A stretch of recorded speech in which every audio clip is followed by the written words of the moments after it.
Our body is constantly giving us signals that something needs to change. We're neglecting something. We need to add something in. And yet, when we have pain, we automatically think something is wrong, something is bad, which sometimes, sure, but most of the time, it's just an alarm, especially you didn't get in an accident, nothing happened immediately. This is just another signal to the brain that, hey, we're neglecting something in the body. Welcome to the Be It Till You See It podcast, where we talk about taking messy action, knowing that perfect is boring. I'm Lesley Logan, Pilates instructor and fitness business coach. I've trained thousands of people around the world, and the number one thing I see stopping people from achieving anything is self-doubt. My friends, action brings clarity, and it's the antidote to fear. Each week, my guests will bring bold, executable, intrinsic, and targeted steps that you can use to put yourself first and be it till you see it. It's a practice, not a perfect. Let's get started. All right, Be It Babe, this is going to be an epic episode. Really, truly so excited to have this amazing woman on. I got so excited about all the education information she was giving us. I didn't give her a proper bio, and you'll get one on Thursday for sure. But just know that DocJenFit is our guest today, and she has been named one of the top 50 healthcare professionals in the US. Like, she's amazing. She's wonderful. And she has a really great, amazing outlook on how we can look at pain in our bodies. And when it comes to being it till you see it, there's just so many factors, right? We can give you all the strategies and all the meditations and all the journals in the world. But like, if you feel pain in your body, it could literally be the thing that holds you back. And I can't have that. We can't have that around here. So DocJenFit is going to educate us and give us some inspiration and some options in our life and ways to think about pain that I think are going to change your life and help you be it till you see it. So here she is. Be it, babe. This is going to be fun. This is more of like a dream come true. This is a little bit of fangirling because in the world that I lived in Los Angeles, I got to see this woman kind of from afar, sometimes right next to me in workouts at the same places. And she is just like, just the person who's been so authentically themselves, helping people in the best way in a different avenue than I do in the fitness world, but just in a way that I so respect and so admire. And watching her grow year after year has been absolutely wonderful and awe-inspiring. Jen Fraboni, DocJenFit, holy fucking moly, thanks for being here. Thank you so much for having me. Okay, in case people have no idea who you are, can't believe it, but it could be true. Can you tell everyone what you rock at? Yeah, I am a physical therapist. My handle is DocJenFit across the board. So Instagram, YouTube, TikTok, all the places. And I help empower people to move in a different way in their bodies than they might not have known, to hopefully find ways that they could relieve pain and move better, move more efficiently. Yeah, because I think like similarly, I'll meet a lot of people. They'll come in and they'll have pain, and there's certain things that they want to do. And as a Pilates instructor, as much as knowledge as I have, there's some things that are like way outside my scope. But also, I think sometimes pain becomes something that really holds us back. And I've watched people sometimes like hold on to the pain or have a story around it, and it can be hard to watch that because you're like, you have so much potential, you have so much stuff you could do in this world, but the pain is holding you back. Can you chat about like when people have pain in their body, like what have you seen it negatively do in affecting their lives and like what they're capable of? Pain is hard because what should be thought as a good alert system within our body, just like anything else, our stomach grumbles when we're hungry, we yawn when we're tired. Our body is constantly giving us signals that something needs to change. We're neglecting something. We need to add something in. And yet, when we have pain, we automatically think something is wrong, something is bad, which sometimes, sure, but most of the time, it's just an alarm, especially you didn't get in an accident, nothing happened immediately. This is just another signal to the brain that, hey, we're neglecting something in the body. And it's not necessarily bad, but I'm protecting you in case it turns into bad. So if we can start to see it more as that protective mechanism rather than, oh my gosh, something is damaged, something is horrible, I have broken some, my spine is popping, whatever things that we say in our mind about when we feel it, if we could just say, oh, that's a protective mechanism so that it doesn't become bad, and then we start acting upon it and moving into it. I think the number one thing that pops up for people is that it is horrible. It's bad. I need to stop moving. I need to stop doing whatever I just did. That's going to damage it. I'm creating more damage if I feel the pain. All of these stories that we continue to tell ourselves. And sometimes it has nothing to do with the tissue. Yes, the tissue is involved, but there are neuro tags that our brain creates based on little things that pop up within our body. And when we're stressed, when we don't drink enough water, we're not sleeping enough, we're not putting good nutrients within our body, and we're constantly kind of in this cycle of either under eating or under fueling, not getting enough nutrients, not I'm constantly going for takeout or processed food because I just don't have time. All these different things that start to happen within our lives can create or increase those symptoms and Mm. increase those signals to the brain. And we start living in that pain and we Mm. feel it a little bit more amplified.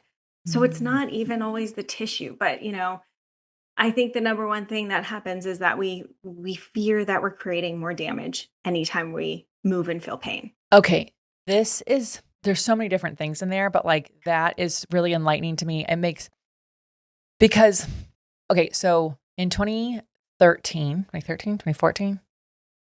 been 2014. 2014, I, fractured my tibial plateau running. Yeah, I just retired from being sponsored. I told my sponsors, like, "I'm done." Like, I got slower in there. Somehow I got happy. I can't run that hard anymore. I can't do it. And then, of course, I'm like, didn't understand the depth of a curb thing, and I hyperextended my knee. Mhm. Ugh, awful, terrible. And I'm really lucky it was a non-surgical situation, and my brain went through all the fears, like, am I gonna walk again? Am I gonna run again? Is it Yes. gonna affect it? Yes. Like, the whole thing goes crazy, and I was just, like, having to go this battle of, like, you actually are gonna walk again, like, this is so like, you're just off your leg for 8 weeks, like, out of everything that's Right. going on, like, this battle with my brain, and I was working with a really amazing trainer, and I was able to put body weight back on that leg. He was giving me some squats and some things, all fine, all released from the doctor, all able to do. And I would go, anytime it was new, I'd go, oh, that hurts. Mhm. Oh, that hurts. And he finally said to me, is it hard or does it hurt? And I think it goes to your point with pain. Sometimes we also just confuse, like, is my brain actually saying I'm in pain, or am I coming up Right. against a challenge that I feel uncomfortable with? And it Yes. turned out that, like, no, it was not actually pain. It was just uncomfortable and it was hard. And I hadn't had to deal with hard workouts in a while. Like I had, And it's scary. It's yeah, scary coming back in. And you don't want to do something where you're like, well, I don't want this to be my life. So I'm afraid. yeah, yeah. And then, like, I think about some of the clients I have where they would come back and they would go, oh, we did after Pilates, this hurt. And I was like, okay, I'm looking at the exercise we did. And I have to go, okay, can you tell me what you did before Pilates, what you did after Mhm, Pilates? mhm, Oh, I was mhm. organizing my garage. I'm like, do you think perhaps, maybe it might Right. have been the garage? But, Right. I think so then people go to your point there, like, I can't do that again versus like, what is it telling me? What do I need to do? What imbalances do we might have? Okay, so then I guess my question is, like, how do we do that? How do we explore, Yeah. like, in ourselves Right. or with those of us who, because some people who are listening have friends or family who are, like, constantly in pain or something constantly hurts, like, when are we indulging it too much and when are we, like, not listening to it? I guess it could be on either extreme. Yes. That's a really great question because it's so true. Sometimes we have those pain responses and we're like, kick it down the road, whatever. Both of them. We got to listen to all of it. That's the whole point, right? It's a signal from our body. So we don't want to ignore it, but we don't want to fear it. So that's where we have to say, okay, my body's trying to tell me something. What is it that I'm neglecting? Let's start at just the base of everything, right? If I am not moving much in general. I have been super stressed. I go to work, I sit in a car for an hour, I sit at my desk, I come home, I have a million responsibilities to take care of. I have kids that need me. I'm lifting, I'm grocery shopping. So I'm still lifting and moving and picking up kids or doing whatever, but I'm not actively training my body for any of those Mm, things. And now I'm doing it in a state of stress. So all of that combined is just a recipe for your body to be overdone, overdoing it. And once our brains start, like, those signals can only take so much. And usually they're filtering it out. There's not enough, just like outside noise. Like, there's not enough to take in all of the noises all around. So your brain filters a lot of things out, a lot of unnecessary things. When things become when your brain's like, this is getting to a point where something has to change, or else this is going to be bad, that's when it can no longer filter it out. And so all of a sudden, we start to get that pain response that's like, normally would be resting right down here. We wouldn't really be paying attention to it. It wouldn't really be a big deal. But all of a sudden, you bend down, you pick up that pencil, and your back feels like it just broke. It just went out. It wasn't the bending down and picking up the pencil. It was all these little things along the way that we were not paying attention to until your brain was finally like, nope, you got to listen. This is not okay anymore. And maybe it did come with a disc herniation. However, we know that a disc herniation can be there prior as well. And there are studies that show all the way to 20s, all the way into your 20s, you can see disc degeneration on an MRI. You can see disc herniations on MRIs. And it increases as we increase with age. So up to 80s, you're going to see, like, I mean, gosh, I wish I had the stats with me right now. But I think in your 60s, you could see up to 80% of people have disc degeneration and no pain. Whoa. So it's crazy, the numbers, but we have to realize, just like the outside of my body is going to change, my face is going to start to sag, I'm going to start to get wrinkles. Changes are going to happen externally. Why would we not expect changes to happen internally? Yeah. Yeah. Like that's a part of the process. So we're going to have different changes on an MRI. That's fine. And maybe it's part of your story, maybe it's part of your pain journey, but it might be have been there prior to pain. So we Mm. can't just blame an MRI. We can't just blame an image when we don't know if that's new. We don't know if that's always been there. But what we can now start to do is say, okay, what have I been neglecting? Am I super stressed? Am I not sleeping? Have I not been moving? Am I maybe going to the gym, going hard, but I'm taking zero time for recovery? Am I always pushing to failure because that's what I hear I need to do now that I'm getting older, and I need to strength train and I need to push my body to failure? But am I doing that every single time I go to the gym? Am I hearing, oh, I'm supposed to be doing these HIIT workouts and high intensity because that's good for my bone health? But have I not progressed and eased my body into it? So all of these things we have to start to take into account. What have I been neglecting? What am I not doing enough of, that I can just at least start with the baseline level and say, okay, thank you, brain, for alerting me that something needs to change. Thank you, brain, for telling me that enough is enough. And this isn't necessarily a bad thing, but what can I be doing that I'm neglecting? And I can put myself on plenty of examples of Yeah. that as well. Um, so, for example, my second pregnancy, I felt all the things in my pelvis, lots of Mm. different changes with the hormones and different sensations that would pop up. I don't necessarily like to call it pain, but different sensations that my body was telling me about. And each of those experiences, I could then say, oh, I should not work out today. I should not lift. That would be bad. And I did the opposite. Mm. And every time I moved in, not into the pain, but into opening up my hips more or loading in a different way. I still lifted weight, but I lifted differently. Maybe I'm not doing a barbell deadlift and going as heavy as I can, but I'm doing a controlled deadlift with both legs in a wider stance so that I can open up through my hips and my pelvis a little bit more and really use my breath to drive up and create that stability in my pelvis that I feel like I'm missing and I'm really needing. Maybe I can add some targeted lunges or step downs that really help to build support in my pelvis and my glutes so that I'm really supporting my body. Maybe I could do some different core things to really add in that stability that I know my body is going into more laxity, because I have a lot more relaxin within my body as I'm pregnant. And every single time I did movement instead of stopping, I felt better Yeah. afterwards. Yeah. Yeah. I mean, I believe I've never had children, but like I have also like been so tight in my upper back because we do tours and we're driving the Yes. van. for the last tour was 36 days. And, like, yes, I have a Tempur-Pedic bag. Yes, we do all the things. Yes, I move my body, but there's only so much you can do after 36 days of, that. And I absolutely was like, oh, I should not have signed up for that workout. I probably shouldn't have done my plies.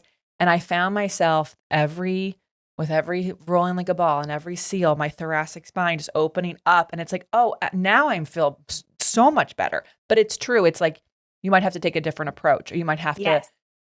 and we should, and this is where that all or nothing mindset, I think, is affecting everybody. Like, it affects not just the way we deal with pain, but like the way we get into workouts, the way we see if a workout is good or not. Like, it's not about doing what you did yesterday when you're pain free, but maybe going in slower or having a longer warm up or being more intentional with your breath and then seeing how it's going. But I think this is your life's mission. How do you get people to listen to their body? I know. It's hard. The first key is let's not be afraid of pain. Yeah. I think that goes for everyone. Let's not be afraid of the MRI either, because we're going to have internal changes on the body, and that's okay. My husband and I even just did a podcast yesterday on the straightening of the cervical spine, because everyone is afraid. Sometimes you'll go into an office and they'll do an x-ray. They'll say, oh, your neck is straight. That's why you're getting neck pain. But we have so many studies that show people who have straight spines have no pain. So again, could it be a part of your story? Sure. Is it the whole thing? No, because if there's someone out there who has a straight neck and no pain, that doesn't mean that you have a straight neck and pain, right? Yeah. Like that, we have to be looking at things can be correlated. It doesn't mean it's the cause. Yeah. Yeah. And that's what I really want people to hear. People who have disc herniations will show up on an MRI and not have pain. People who have osteoarthritis, 43% of people can have osteoarthritis on an MRI and have no pain. So again, not saying that, not discounting that that's a part of your body journey, but it's possible to be in that percentage of people who don't have pain. How do you get there? That's what we want to be focusing on. How do I get there? Yeah. Right? Oh, I love this. It's like, okay, so you might be someone with osteoporosis and pain, but the two of them might not actually be connected. It could be, but also, what if we take a moment to think about, like, I have osteoporosis, but I also can explore other avenues that could reduce the pain. Yes. Yes. Okay. And it takes a mindset shift, a mind shift. Yeah. You know what I'm trying to say? Yeah, mindset shift. Got it. Yes. No, Yes. It's okay. We'll do this together. It takes shifting that mindset of what you're telling yourself and what is wrong and what is bad, into saying, okay, what can I explore because of this? What can I do because of this? And that's where, okay, we have to say, if I'm rounding down to the floor and getting pain, what can I be doing that's different? Am I sitting a lot? Again, I can do myself as another example.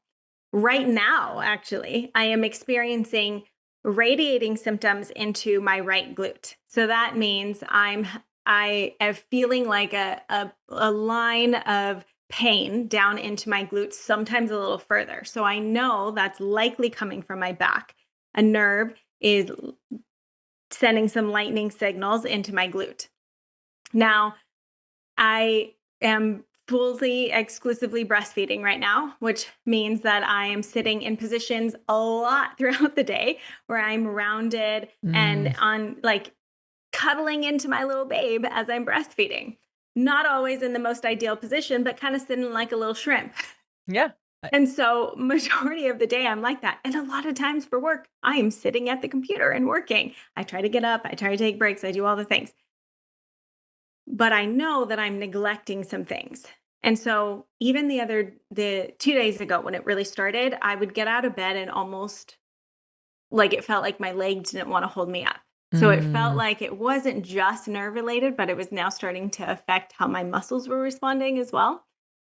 And so it can feel really scary. Like, oh my gosh, just stepping out of bed, I'm going to collapse onto the floor. Or I'm feeling, as I'm rounding and picking up my son, I'm getting a lot of pain. That's bad. I should not deadlift. I should not bend my spine. I should not, we could start telling ourselves, because this pattern equals pain, I shouldn't do this. Instead, I'm saying, okay, what have I been neglecting? Now I'm spending a lot more time in extension. So if I'm on my phone, I'm going to lay on my couch and prop my elbows and look at my phone that way. So I'm putting my spine in the opposite position that it's typically in throughout the day. And I'm spending time relaxing there and breathing there. I'm spending time opening up my hip flexors, opening up my rib cage, opening up tension, relaxing through my front of my body, since I know that I'm spending a lot of time in that shrimp position. But on top of that, I have to create stability in a new way so my body feels safe. So I'm Mm, also adding in a lot of core stabilization. I'm adding in a lot of hip stability through my warm ups, and then I'm lifting and I'm not shying away. Of course, I'm listening and I'm modifying if I need to, but I'm lifting. yeah. And and I still feel it a little bit today, but not as bad. And we also have to know that some things take time. Yeah. There's no one magic fix. There's no one give me the one exercise for my disc herniation. I can't tell you that. It Oh, depends on what your body needs. yeah. What have you been neglecting? Are you neglecting your hip mobility? Are you neglecting your upper back mobility? Are you breathing from your rib cage? Are you stabilizing through your core? Are you, can we move a little bit different in an exercise so that you can feel a little bit different? Can we change the range of motion? Can we change the load? There's so many aspects that we could be changing for you. It's hard to say what each individual needs.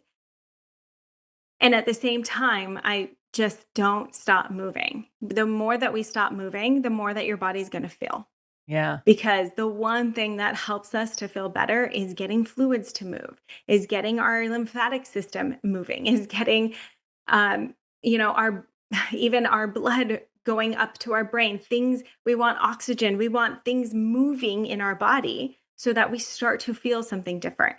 Another thing I'm super neglecting is sleep. I know that's a huge big thing for Yeah. me. I'm staying up late so I could pump before I go to bed. Sometimes my son still wakes up. I wake up early. I am burning at both ends from not sleeping enough. That's a huge contributor to pain. So we have to take into account other stressors in our life.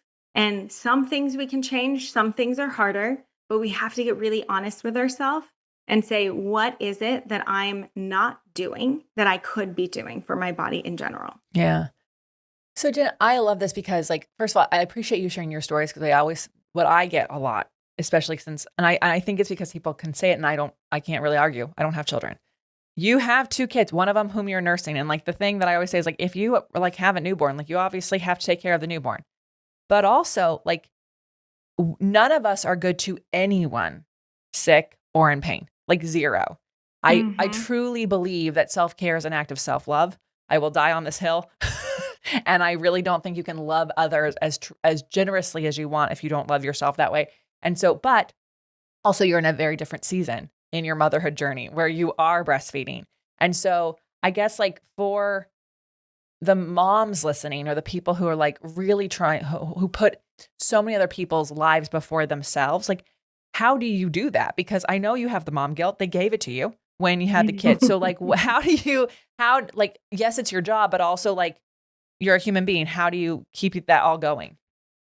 So I'm very fortunate to have support. We have support. So I could be on this podcast because we have support, right? So my husband and I can work during the day and we have people watching our children. And so we're very grateful for that. I have to acknowledge that, right? And within that time period, I take 30 minutes out of where I would be working to work out. 30 minutes. It doesn't have to be a lot of time when we do it efficiently and we learn what we need for our own individual body. I also, because I talked about the sleep thing and that's lacking for me, my accountability and motivation, not very high right now Yeah. to show up for myself. And I know that for myself right now. So the number one thing I'm doing right now is I met someone actually on a mom app called Peanut. And she comes and works out with me before she goes and picks up her after her work day and before she picks up her son from daycare, and we work out together. And I know she's coming at the same time almost every day. And she is like, if she's showing up, I'm obviously showing up, and we're doing that 30-minute workout together. And I have that accountability to get off my butt and do it, because I could just, oh, I'll eat a little bit more. I'll work a little bit more. I'll do a little, I can make up all the excuses because I'm tired. And I Yeah. get it. I'm in it. Like, I don't want to do it either, but I do want to do it because it's going to make me feel so much better after. So I think understanding what is it that you need. I think we know by now that motivation isn't the thing Yeah. No, that's going to get us no. to move, right? We Yeah. know this. Yeah. But what is the thing that's going to get you to move? Is that the accountability? I've also told myself I need to be moving a little bit more. So my accountability also is I am posting every morning that I'm taking a walk. And I asked other people, who wants to join me? Take a walk. I'm going to post every morning that I'm taking a walk. That's my accountability. If I don't post, I didn't walk. And so I'm showing up on stories and just saying, got my morning walk in 10 to 15 minutes. It doesn't have to be long, right? I throw my kids in a stroller and I go for a walk. So what is it that we can be doing that creates that deeper accountability? Again, it doesn't have to be a long Yeah. time. Even if you're like, I don't have 30 minutes. Okay, do you have 5 to 10 minutes? Yeah. Can you use your kid and do a couple lunges and squats with them? Trust me, kids love to be Yeah. used as weights. It's super fun for them. What is it, the thing that we could be doing? I do my mobility on the floor in the playroom when they're moving around. So there's always a time. Yeah. It's just, how are we creating that space within our life to commit? Yeah. You're so right. During the pandemic, I studied with BJ Fogg and his team. He's the author of Tiny Habits and Stanford science, like behavioral sciences on habits, like the person, right? And Yeah, he literally said, motivation is the friend you want to go to a party, but you never have him pick you up at the airport. It's right. unreliable. And then, Super.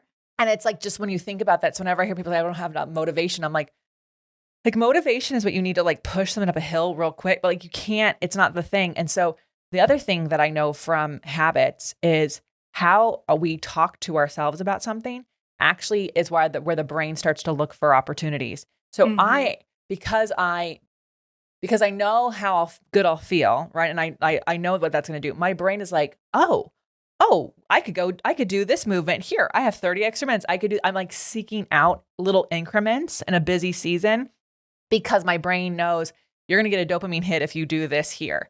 But if Yes, whenever you think about the things you should be doing in a negative way, oh, I should be moving more, I should be exercising more, and you put all this shit on yourself and this pressure, it stresses your brain. Your brain goes, oh, working out, moving my body, that causes stress, shame, guilt. I don't like to feel that. So you actually don't look for those things. We have to actually trick our exactly. brain into seeing opportunities for movement. And so I love that you shared all these different ways and also what you're using right now, because it's going to be different for all of us, depending on where our seasons Hmm. are, depending if you're traveling or not. But I am so with you. It does not have to be an hour chunk at one time. Like that is a luxury a lot of people don't have. Hmm. And you might have it one day a week, but not other days a week. And I'm just a big fan of like, someone always asks me, like, how often should I do Pilates? And I'm like, I'd rather do 4 15-minute sessions in a week than 1 hour. Like I just Yes. would. It's just going to have way more benefits. So I appreciate you talking about the different minutes and also like what you're doing right now in your seasons. Cause it does help people start to think, oh, I could do that. Oh, I could do 15 Hmm. minutes. Oh, I could pick my kid up, or I could go for a walk with a friend. I have a neighbor who would walk with me every morning if I would get up a little later. And I'm like, this is just too hot for me right now. So Yeah, so I get that. but you know what? If you are someone who needs someone, you're not sure, so you can rely on someone. I promise you, get a dog, teach him for 2 weeks to Hmm. go for a walk in the morning. They will wake you up. My dog knows what time it is. He knows it's time for a walk. I So, love that. okay. So, this is an incredible journey that you are going on and and the gifts that you've been giving people. Like, you've been doing this a really long time. What are you excited about right now? Like, where are you taking this? What are you taking, like, your education, helping people with their pain? My number one thing is to provide ways right now as to, okay, if this hurts, how can we do it different? So, the number one thing people always tell me when they go through my courses and my plans and everything is that the way you cue lit up something in my brain that told me I can do it something different. And I felt completely different. No knee pain, no back pain, because I did. And so doing some of these common things a little bit more uncommon, a little bit different than maybe what you've been told or what you've seen or what you've done in the past can make a huge impact so that you continue to move forward and you feel better within your body. I think I've grown because people know me as mobility. People know me as, but the problem with that is that people believe that's stretching and just passive stretching. And it's so not. And so sometimes, I even have family members who are like the other day, my niece was like going for cheer right now. And she said, oh, this area within my inner thigh. So like her groin area was hurting and I was doing a lot of stretching. And I'm like, why are you stretching it? Don't stretch it. That's bad. Not bad. I don't want to say it's bad, but it's not going to be helpful Right. when she needs to be active in her sport in order to get back to what she wants to do. And so a lot of times we need either active stretching or we need isometric holds, we need strengthening, we need stability within the body. Again, remember that when we have pain, our body wants to feel safe. So a lot of times stretching, though it can feel good, it can feel relaxing, it can help to temporarily reduce pain symptoms. A lot of times it's not the thing that's going to help the body to feel secure and safe moving forward. And so what we need is to create stability. Pilates is great at creating stability. Pilates is great at teaching the body some safety. So a lot of times in those initial phases, especially getting more stability, more isometric holds, more higher reps, lower weight. That kind of thing is going to be better in the very beginning stages when we're feeling that pain and creating that safety for the body before we start loading more or before we start doing it or before we start doing really aggressive stretches. I don't even know. I think I went off on a tangent. It's on okay. that You're question. clear. I asked you what you're excited about right now, and that's it. Yeah. Yes. Continuing to educate people on a different way to move their body and hopefully get out of pain. I want to stick with pain, and some people tell me that's limiting, and I know, but so many people experience pain, and if I could just teach people how to listen to their body a little differently and not fear pain, that would be such a gift. I mean, it's really funny what people like to say. Like they like to say, "Oh, you can't just do that," or "That's really Yeah, limiting," or whatever yeah, it is. Like, this particular week that we're recording this, like I gotta be in my bonnet because somebody like said like, "Oh," like someone just commented negatively on one of my Pilates instructors who works for me about their body. Well, I can see that Pilates is really working for your body, and just something nasty, right? And I got so pissed about it.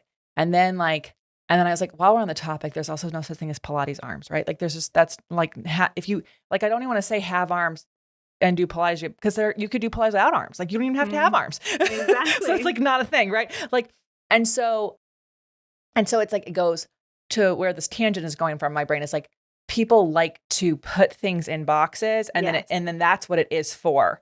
That's right. what it does. And like as if you focusing on pain is so limiting when pain is like it is such a like I'm like we could go so many places because there's people who like literally like I have a family member in my life every day something is in pain. I'm like, you are using pain to keep yourself from experiencing life, I know. you know? And then there's Yeah. also the other spectrum where it's like, people who won't listen to it at all.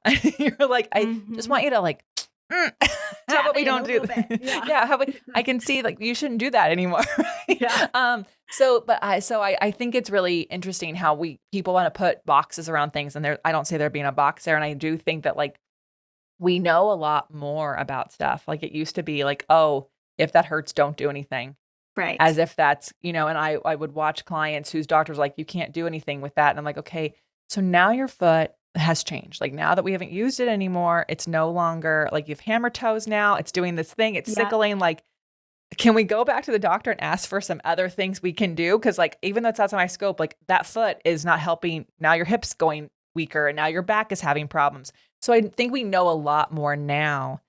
And I'm really excited for what you're doing because it does give people a little bit more opportunities to change things before it gets to be something that can't be changed anymore. Am I right? Like, I hope so. That's the number one thing that boils my blood is whenever I would have a client come back and said, "Oh, my doctor told me not to do that anymore or not to do this anymore." And it's like, well, the more we don't use it, we lose it. yeah, So if you want to become fragile, if you want to, age and be in more pain, then that's an option.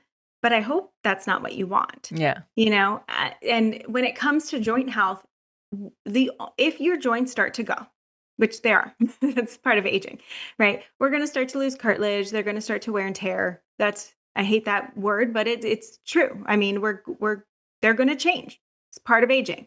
The only thing that is going to support you as those changes are happening is muscle and being strong and having range of motion and mobility within your body. Yeah. If you don't have the mobility to move into those areas anymore, they're going to get stiffer and tighter. If you don't have the muscle strength to support it, your joints don't have any more room or cushion to support them themselves. So what's going to happen? You're going to be in more pain and you're not going to be able to do more things. If we stop moving into our full ranges of motion, if we stop strengthening throughout our range of motion and putting that tension across the tendons and the muscles and loading the joints, then we're going to end up in more pain. Yeah. Yeah. Yeah.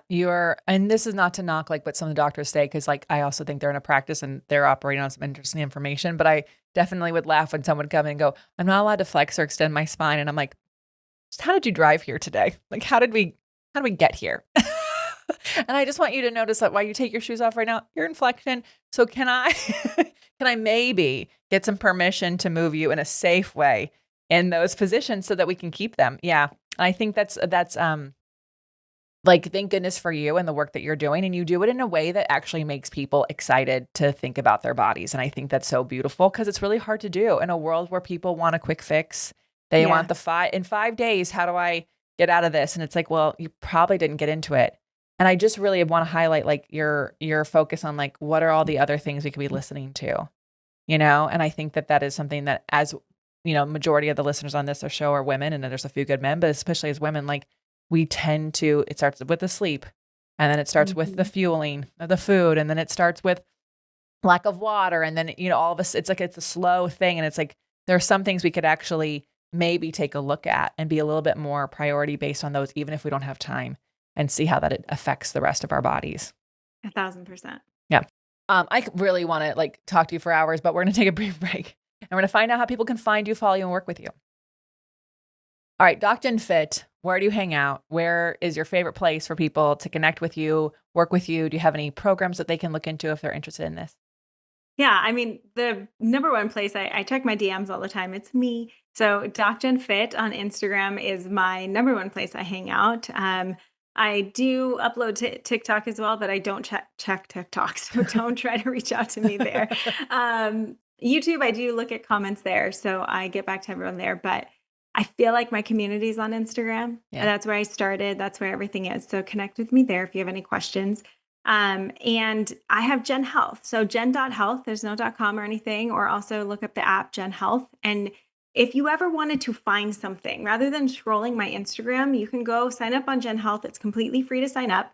And we have a Discover tab where you can literally type in knee pain or knee and stairs or like low back pain or bending or whatever it is that you want to. And there's going to be something that pops up that can help you. Is essentially my Instagram searchable.